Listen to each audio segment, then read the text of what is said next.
নমস্কার। কবিতা মুক্তির কথা নয়।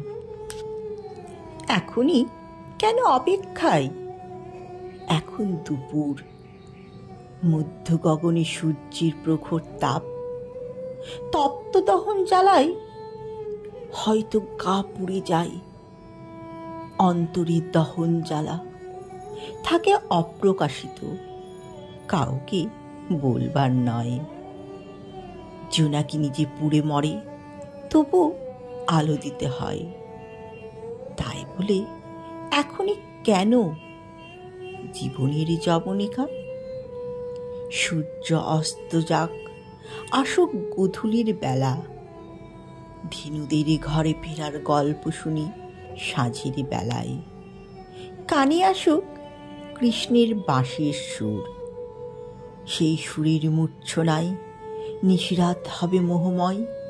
বাঁশবাগানে ঝিঁঝি পোকার ডাকে রাত নিস্তব্ধ হবে।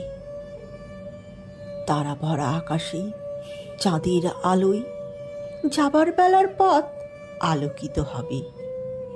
সেই সময়টি আসুক ফিরে, তাই এখনই মুক্তির কথা নয়। তাই এখনই মুক্তির কথা নয়। শুনলেন কবিতা মুক্তির কথা নয়।